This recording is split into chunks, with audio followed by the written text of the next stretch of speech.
All right, we are live. Welcome back, guys. I'm Ruben Camarillo with the Golden Vox podcast right here. God, I had a little bit of a pause. We're here, double header. I'm right here with Mr. Edgar H Juarez. He is the criminal defense attorney here in town, and he's also the candidate for School Board Place 1. Sir, how's it going? I know you're looking tired. We talked about it a little while ago. Yeah, well, first off, I want to thank you so much. Now you know Eagle Pass Podcast for having me here on your show, on your podcast today. Yes, you got to excuse me if I look a little bit tired, is because I am being into politics is tiring. Yeah, I know you're extremely tired because I know we're not on Now You Know Eagle Pass. We're on the Golden Vox. Oh, So we have okay. I apologize. No, you're good. As long as I didn't say it, it's okay. Okay. So there's two different podcasts. I got Now You Know Eagle Pass, and I got the Golden Vox here. So that's right. That's right. And in fact, I'm looking at it. It says Now You Know Eagle Pass / the Golden Vox, which we're definitely working on a separate page, guys. So stay tuned for that. We're going to have a separate page for the Golden Vox. That way we have all of your exclusive entrepreneurs and business owners right here on this podcast to be able to tell you guys their scoop on their success. And of course, success stories in business. Okay, so let's take two. Thank you so much, the Golden Vox podcast. Yeah. The reason I am a little bit tired is because these last few weeks, me and my team, we've been hitting the streets. We've been knocking on doors. As you mentioned, I am a candidate for the Eagle Pass Independent School District School Board, Place 1. And I believe if you're a candidate, the only way that you're going to be able to address the issues of the public is you got to know what the public is saying. Right. And so you have to go out there. You need to interact. You need to knock on doors. You need to talk to see what are the needs. What is it that the people are asking, what they're demanding? And so I've gotten a pretty good idea because I've had an opportunity to meet with many of you folks there. And I do want to thank everybody that's sent me text messages, phone calls in support of my campaign. Edgar Juarez for School Board Place 1. That's so awesome. And thank you so much for coming on the platform and, speaking out. And now we get to delve deep into your campaign. Before we do that, though, I'd like to thank our sponsors. Our main sponsor, of course, for today is Mr. Edgar H. Juarez, Justicia con Juarez. If you guys are looking for an awesome criminal defense attorney, before and after he's still campaigning, hey, he's right here, busy as always. So give him a call. Check out his Facebook, Edgar H. Juarez, Justicia con Juarez. Also, thank you so much to TNE Energy, our paid sponsor. Thank you guys so much for the venue. And if you guys are looking for a good solar company with the best systems in town, also the staff that catches your best interest at heart, hey, give them a call. Give me a ring or text me on a social media platform. You guys can qualify for $30,000 in taxes. Oh my gosh, it's not $30,000. Yeah, in taxes for when you switch to solar and tax credit. There you go, tax credit. When you switch to solar, and also reap the benefits of packages like T&L Nutrition. You guys, if you get a package with T&E Solar, you guys can get all these awesome drinks that they have, all the awesome health food with no diet taste. Also packages from Choches Barbecue and Luxpod. Guys, more information, give us a call. Give Danny Mendoza a call or just, hey, shoot me a DM. And we also like to thank all of our sponsors. You'll see down here on the bottom on our ticker. I'm going to put that on right now. All right, and we will get started.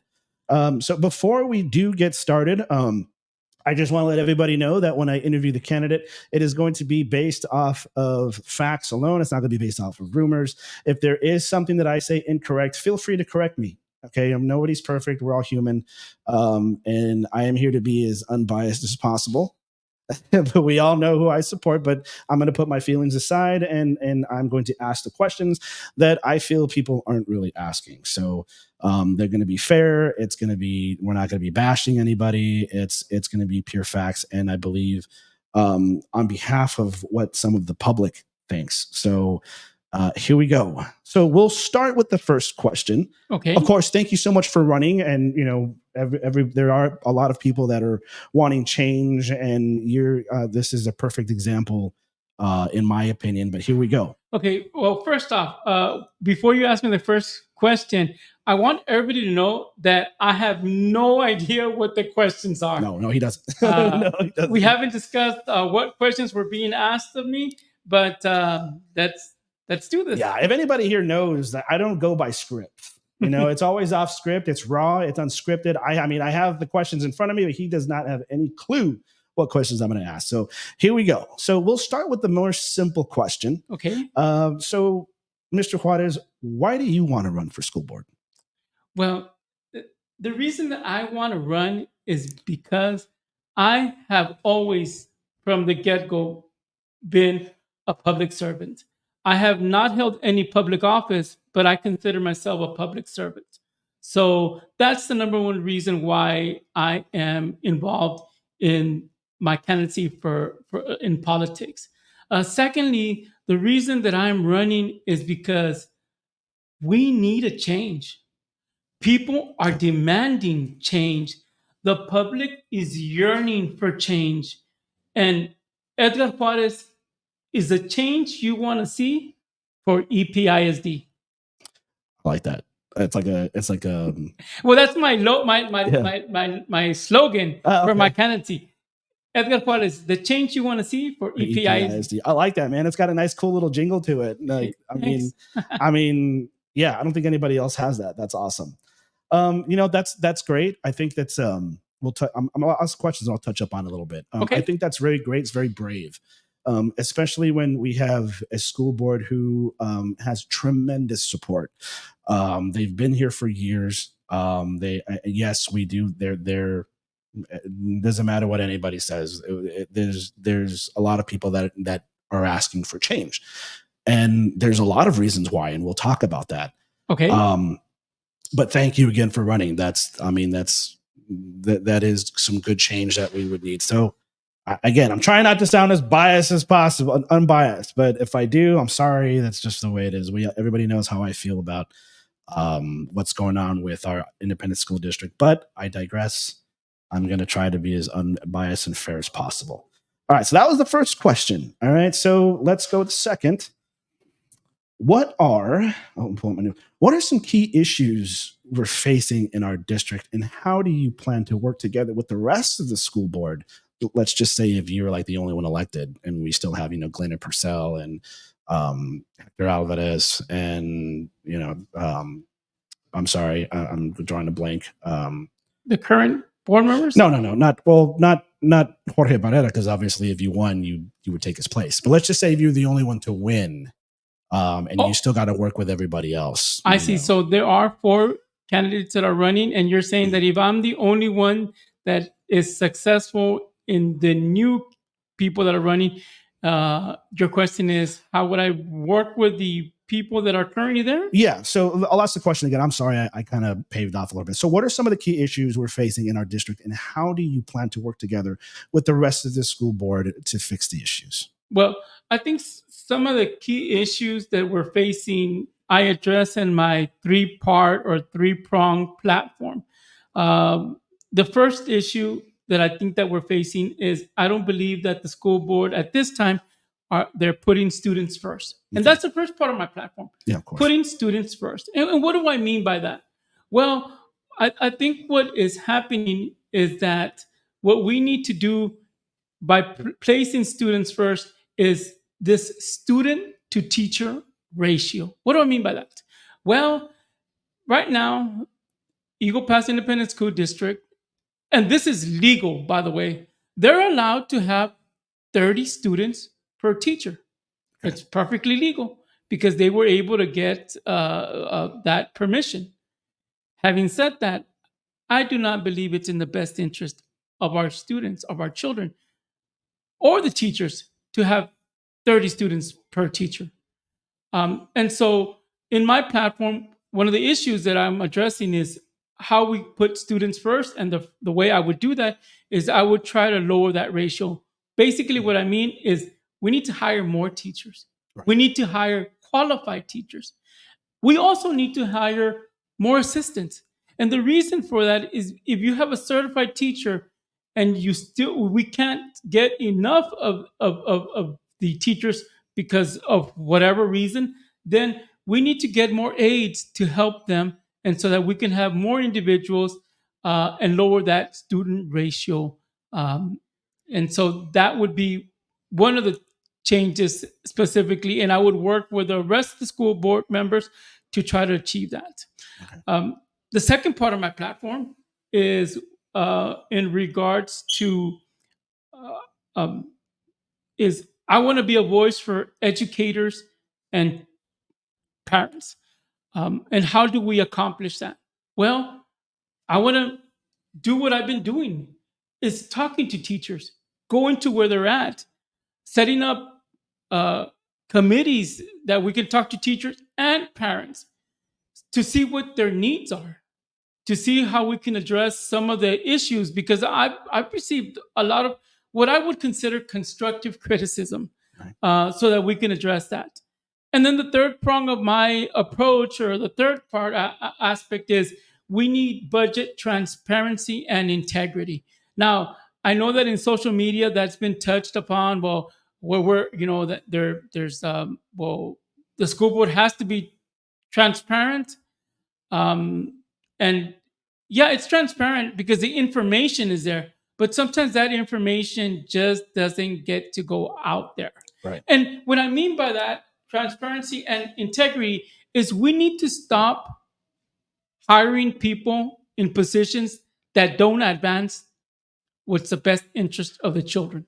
Okay. And we need to instead allocate those funds for individuals that will directly impact the our education.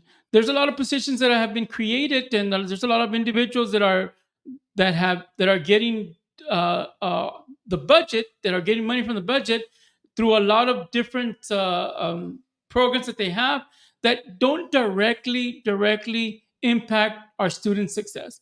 So we need to eliminate those, and we need to concentrate on hiring people that are qualified. Absolutely. So we'll recap on that. So definitely we want to put the students first. Yes. We definitely want to hire more teachers, Yes. and we definitely want to hire people that are qualified. Now, one of the I've done some research, and one of the Okay. things I do want to point out. Let's touch up on the transparency issue. So, a couple, I think it was a couple days ago. It was yesterday. That, of course, I didn't know about it. That they had a press conference, and you had the superintendent Mijares up there speaking, and he says, yes, you know what? It's transparent. We are transparent. We're one of the best transparent schools in Texas. He didn't lie about that, but I have to say that that was pretty clever, because I think we all know what we're talking about when it comes to transparency. I mean, you just said it yourself, getting the information out there. Now, if you look here, and I'll show the audience, and I'll you're not going to be able to see it that great. Oops, I dropped my keys. This is, let me bring it up here. Okay, so this is the PowerPoint presentation from the Eagle Pass Independent School District. So this is what he was talking about. Yes, they have an A for superior achievement, and they have a score of 98 of reporting all of their budget finances to the state of Texas. Okay, we get that, but where is the information that's supposed to come to the community? I'm speaking as a parent that, okay, I'm not going to go into the Eagle Pass Independent School District and look at this. I didn't even know I could find it here. There's a lot of parents that I've spoken to that are like, they're pretty much saying that we have to do the work and find out the information for ourselves. In my opinion, I honestly think that they should definitely tout more or share more that, hey, there's a school board meeting coming up. Okay, but they really don't do that much, unless I'm missing it. I don't know. I mean, I don't. We have all this media out here, and not once do I ever see, hey, we got a school board meeting coming up. And I think that's where transparency is failing. I think you're making a good point. The information is just not getting out there. I think so. One of the things that I want to make sure that we do is not only in regards to the school board meetings, because there are online, but make a more effort so that it reaches out through the technology department so that it can be viewed by more individuals. I mean, I can. There's a million ways that we can try to address those concerns, but you're absolutely, absolutely right. Many people don't realize exactly what the wages are of individuals that work for the school district. I will tell you this. I believe that we need to look at those and address those. So when I am elected as a school board member, I'm going to work with anybody that's there in the school board so that we can address some of these issues that the community has asked me to delve into. Yeah, because I mean, the community is being very vocal about it.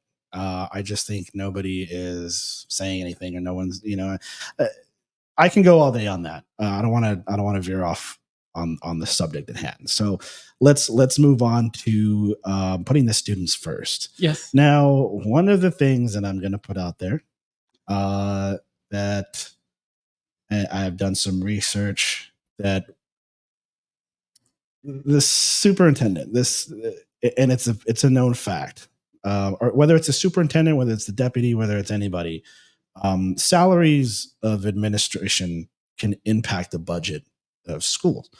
I agree. Now, this is what I want to put out, and this is a fact, and you can find this anywhere. I looked this up on the TEA website, and I see here that we get Title I funding. Is that true? I mean, we get, my understanding is we get Title I funding because we are in a very disadvantaged, an economically disadvantaged area. A lot of the border towns in Texas are at a disadvantage economically, and so when you're in that position, stuff like Title I funding and all that, you get more money. Is that correct? I believe that's my understanding. Yeah. Yes. So we're getting all of this money, yet our school lunches are terrible. Our school lunches are terrible. A lot of, I mean, by what it looks like on the database here, if you can look this up on Niche or greatschools.org. All of the spending is going to, it says instruction. So, and when you look at it, it says instruction as in staff, administration, all that, not necessarily teachers, because obviously we have a teacher shortage. So if we're spending it's the fact, you guys can look it up. If we're spending more money on administration or on top tier officials in the district, where's the rest of our money going to? Like, I mean, and I'm going to bring it out. Our superintendent gets paid about almost $300,000 a year. That is close to. I have it right here. That's close to the Jaime Aquino, who is a superintendent in San Antonio, who gets paid $15,000 a year. That's absurd, and I think that's not just my opinion. I think that's a lot of the community's opinion, that we have a superintendent that's getting paid, is one of the top earners. Well, I'll tell you this, and I'll address it this way. In my campaign, I have decided that I am going to run as a clean campaign as possible. So I'm not going to bash or address any specific or single out any specific person. Having said that, the concerns that you raise have been raised to me. And so the question is, right, what's your take on right? it? I should have asked that first. Right. I'm sorry. And so I'll tell you this. Let me address it this way. In regards to hiring individuals, and you specifically mentioned lunches, that constructive criticism has also been addressed. And the way I know this is because, as I've told you, I've been not block walking, knocking on people's doors. I've met with a lot of the individuals that work at the school district, including janitors and lunch ladies and teachers and parents. And one of the things that they are advising me is specifically school lunch. Now, I do believe that once I get elected as a school board I want to sit down and meet with these individuals, with the janitors, with the school lunch ladies, because I want to see how we can address some of their concerns. And I believe that they're legitimate concerns, because I think that that's key and vital in regards to progressing the education of our students. If our students aren't being provided a proper meal, how do we expect them to learn? And so, in regards to that, I want to, once elected school board, is revisit and interview individuals and make the changes that are necessary. I think that's Right. vitally important. Well, I mean, in this case, it's not about bashing individuals. I mean, let's look at it this way. Let's say if one of the lunch people is the top earners of the school, but yet our lunches are not that great. Like, how would you address that? Like, is that the question? Is that a problem with allocating funds? Is that are we paying? Is the school district paying too much money for one individual? Is that an issue, or is that something that we can talk as a school, as an entire school board, say, hey, you know what, we're paying too much money on this. What can we do to spread that out so that everything gets more funding? Well, what we need to do is we need to see where the funds are being allocated in these particular uh, items that the public have constructively criticized. Now, if there's an answer for it, then I will be the first to voice that once I get elected as school board. But if there is an issue with it, then that is a change that's going to happen. Okay. Because I'm not a man of just words, I'm a man of action. Okay. And so be assured that if it turns out that these issues that people are, bringing forth, and it turns out that, well, there's this perfectly good explanation, which reminds me, if there's a perfectly good explanation for a lot of the issues that you're bringing up, I would encourage the other candidates, especially the candidates that are there currently right now, to come out and address these issues to the public. Right. In fact, right here, right now on the Golden Box podcast, I am asking my opponent to come and do a debate. Let's do a debate. Let's flesh out some of these issues. I don't want to sound one sided because I've only heard one side of the story. Why? Because I'm not elected there. So the way that we can address these issues is we need to talk about them. What better way than to have a debate? So, my opponent, I am cordially inviting you to debate me at the Golden Box podcast, and I hope you allow me.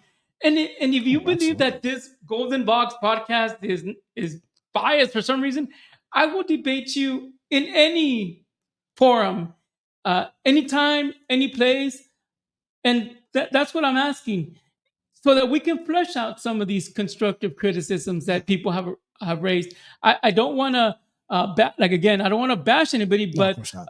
I think that some of these issues should be addressed, and so that we can address them. And here at the Golden Box, we would love to hold that debate, and we can definitely do it in a non-biased fashion. I think everybody knows that. Um, that's great. So, and you know what? Any candidate, if anybody wants to come on this platform and counter, all these issues that we're pointing out, by all means, give me a call, send me a message. I'm not going to deny y'all if, whether it's Mr. Barrera, whether it's Ms. Purcell, whether it's Dr. Hector Alvarez, whoever. If you guys, even the superintendent himself, you want to come on the platform and shut me up, come on over, man. I'll be glad to. You know what I mean? So, and it's not about bashing people. We're just bringing up the issues. These are the issues. I'm not going to say that the school district has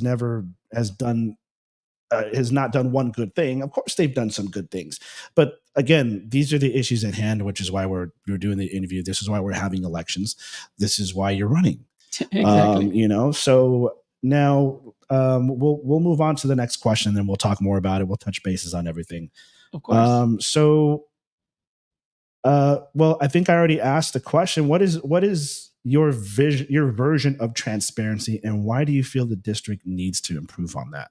I don't know if did we already answer that? So we've touched on it, and again, the transparency and integrity is what I want to do. Is that I want to allocate funds because there have been a lot of criticism in regards to where our funds are being allocated, and so I want to see if we can divert some of the more funds to, for instance, one of the issues that I've heard is that teacher assistants are being borrowed to substitute because EPISD has not raised the pay for substitutes, which makes it difficult to get citizens to sign up for the job.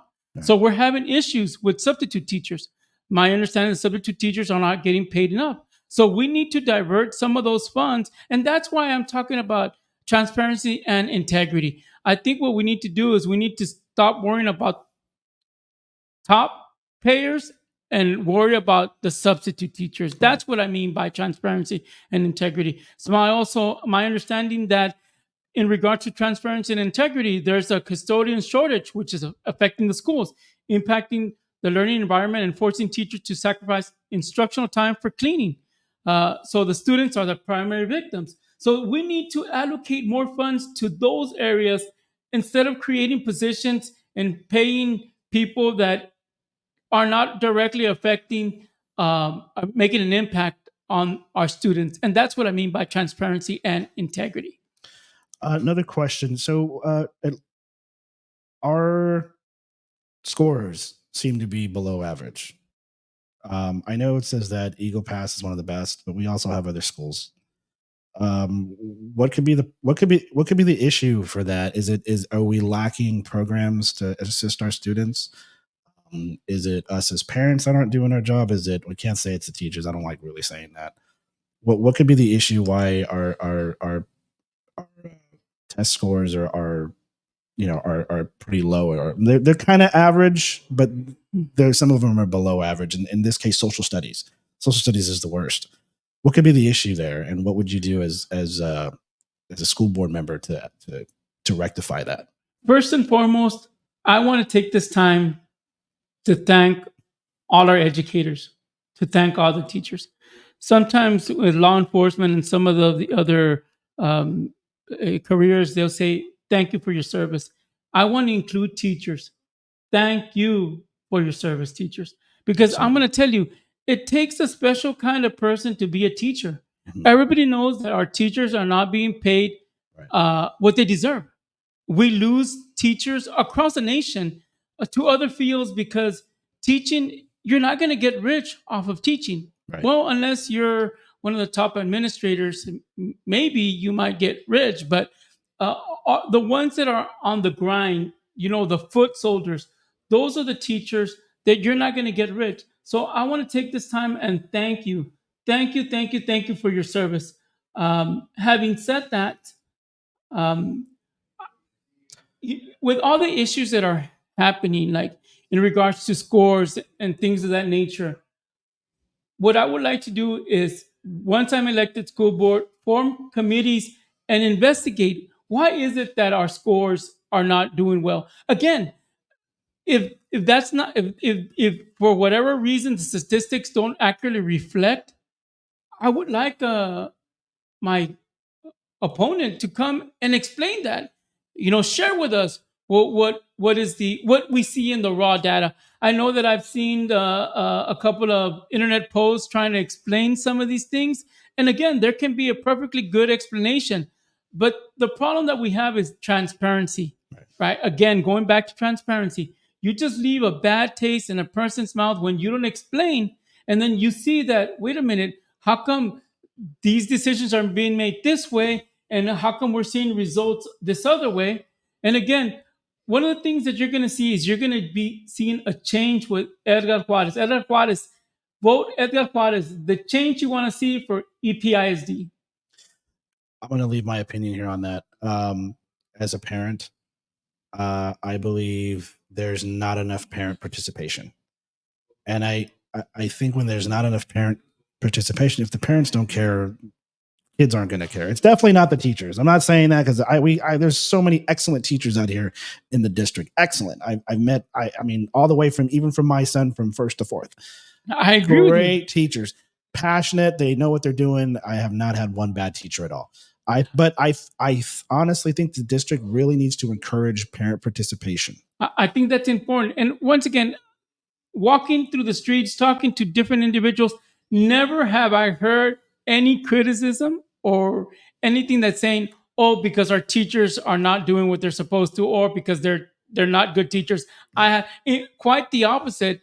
I keep hearing that our teachers are doing wonderful. They're doing amazing with the little that they have. One of the things that also surprises me is that um, I've gone to the teacher stores in San Antonio, and I've noticed that in some of the school districts, the teachers will actually go to the cash register and say, "Yeah, can you put it under the a certain independent school district account?" Because it's my understanding that there are school districts that provide an accounts for teachers so they can purchase some of the items that they need. In Eagle Pass Independent School District, you do not see that. They don't have, in fact, what a lot of the times for these types of items that a lot it comes out of the teacher's pocket. And as we already know, they're not getting paid enough. What I have seen is people donating and they do a wish list through Amazon every year. Where is Eagle Pass Independent School District with that? I want to look into that. I want to have a budget so we can allocate funds directly to teachers in purchasing items that directly impact their classrooms. And I think that that's a good program that I would like to form a committee and see how that would be beneficial to our students. Last question, Mr. Juarez, and I thank you for you're answering the questions. Awesome, and it's even better than when I'm asking them. So here's last question. So your opponent, Jorge Barrera, he is very known in the community. As you can see, he's got a lot of I believe he's got a high position in the waterworks department. He's very active in the community with the Rotary Club. He's at a lot of city events, ribbon cutting, and all that. He's very known in the community. He's got a lot of support. Here it is simply. Why should the community vote for Edgar Juarez instead of Jorge Barrera? I'll tell you this. So I may not have any political position, but if you go back through my Facebook account and you see the events that I participated, the sponsorships that I have done, you will see again, not a man of words, but a man of action. You know, I'm very proud to say that when my kids, they're now adults, they're a product of Eagle Pass Independent School District. They've gone on to the university, each have received their degree. Um, I can tell you that when they were in elementary, I was part of the PTO, the parent teacher organization. Again, parent involvement, what you were addressing. Yeah, I've been in PTO also. And we did fundraisers that directly impacted our students. We raised money. In fact, when I was the president of the PTO, we raised a lot of money specifically for the students. Aside from being part of parent teacher organizations, if you look at sponsorship and participation in events having to do with softball, football, car racing, wrestling, you can name market days at the lake. I mean, I can go on and on and on and on. You will see Edgar Juarez at the forefront. Again, actions speak louder than words. You're going to see me not only sponsoring these events, but actually participating. I mean, I can, in regards to chicken plate sales, I have participated in countless, not only just purchasing tickets, but actually working the fundraiser. And I just want to make sure that we're very, very clear on this. You might have not heard this because I'm not a man that tries to raise my collar. I try to be as humble as possible, and that's something that I try to live by. So this is maybe you've never heard of this because it's never been out. Because I don't go around bragging, oh, look at this. In fact, I don't. Edgar Juarez does not need to have any leadership position. I can be a foot soldier. When I was involved with a band booster club as a parent, I later became an officer, but as a parent, some parents were concerned. We were concerned that the marching uniforms were terrible. We were concerned that the band hall that the kids were using was made in the 70s, and they were made for 75 people, and the bands are now 300 plus strong. Those were concerns. And if you look at band students and you look at the percentage of how they rate in regards to SAT scores and college bound, they're always marked the top of our students academically. So it's very important that for me to we address those concerns. And as a parent, not as a school board member, as a parent, myself and other parents, we led the way. We went to the school board. We started back in 2014. It was an over 8 year journey that I took. And what I want to do is I want to advocate for the students. A lot of people don't know this. In fact, I'm planning to make a video to illustrate this. But from 2014 and the following 8 years, myself and a group of parents advocating. And I'm happy to say, because of the efforts of the band booster, including myself, we were able to get marching uniforms for our students. We were able to get mariachi uniforms for the students. We were also able to get the band hall that both high schools so they needed so badly. If you looked at the original band hall from the high school, when the whole band would get together, they wouldn't be able to fit. Literally, some of the students had to be literally coming out of the door, and I'm not even joking. And so we were able to get two band halls, one for each high school, and that's the type of commitment that I did. That's the type of action that I took. Now, if I did that along with other parents and I wasn't a school board member, imagine what I can do as a school board member.